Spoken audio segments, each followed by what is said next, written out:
So now we will go ahead and commit all of these files. So how do we commit all of these files? For that, we will have to write git add, and then we will write what we want to add. So we want to add the entire bootstrap folder. So I can just write bootstrap. Now you will see that my bootstrap has been added for the changing. So if I go over here, you can see staged changes. Now in staged changes, you are seeing bootstrap.html, which is coming from bootstrap folder. So now my bootstrap folder is ready to be pushed to my GitHub. Imagine it to be like that. Let's say that I want to add other files also. So I can write git add CSS folder. So now CSS has also been added. If I go to this one, you can see all the files that are coming from the CSS folder are now present in staged changes. Now, what is the meaning of staged changes? Stage changes are those changes which are ready to be put on GitHub. That is exactly what it means. Now let's write some other changes. So I will write git add DOM/. So DOM is also added. Git add JS/. Now we want to add git events. Git add events.txt.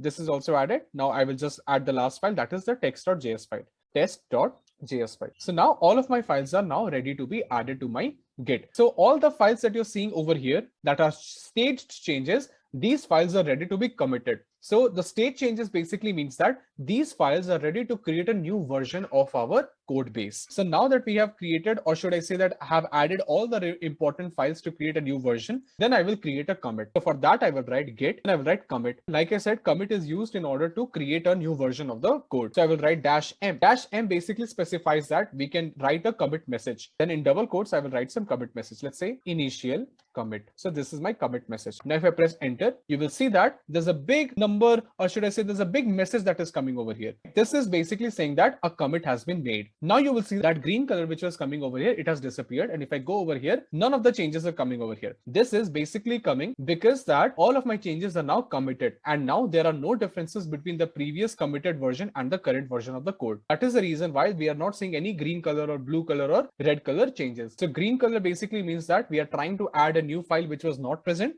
Red color means that we are trying to delete a file which was previously present but now is not present. And yellow color means that we are trying to modify the file which was previously present and is now present also, but the content is different. That is what it means. If I click on this commits, here you can see that initial commit is coming. Here you can see my picture is coming from GitHub. Now if I expand this, you will see all the files that I have committed. So this was the file that I've committed. It is green in color, which basically means that I did not have this file initially, but now I have this file. That is what it means. Just like that, I'm having box.css file. And then also over here also you can see. So this red is basically trying to tell us that there was nothing in this code previously. And this green is basically trying to tell us that all of this part of the code has been added. So that is what it means. To see the commits, we can also write git log -- one line. If I press enter, you will see the commit ID. Then you will see in which branch it was committed and what was the commit message. So this is also what we can see. So this is my commit ID. So in this diagram also, over here also I was telling you that every commit has a commit ID, and then it has a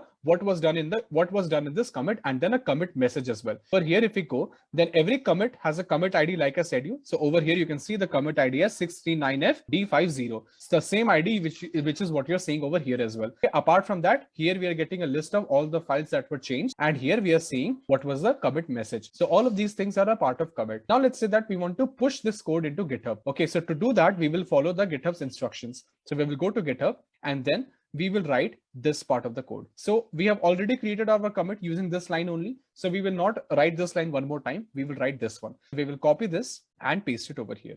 Once I paste it over here, you will see that the name of my branch has changed from master to main. Now, this is because it was close to 2020 when exactly what happened was that GitHub, who initially had a master branch as default branch, renamed their default branch from master to main. And that was because GitHub wanted to abolish the lingo or abolish the languages, or should I say the words that we had, which enslaved or which talked about the slave trade. So because it wanted to remove it, it removed the terminology of master branch and named it to main branch. That is why whenever we are creating a new repository on GitHub, it tells us to rename our master branch to main branch by using this command. So we are executing the next line and I will press enter over here. So now this next line has been executed. What this next line is trying to do is that this next line, that git remote add origin and then there is some link. So this line is basically telling us that the project that we are creating, it is going to be added to this project or this repository that this link is representing. If I go to my GitHub, you can see that this link which is present over here is the same link which we have written over here. What this line is basically telling us that this repository that we have created on my local machine by using git init, it is going to be connected to the repository that I have created on my GitHub account. That is what it means. So if I press enter,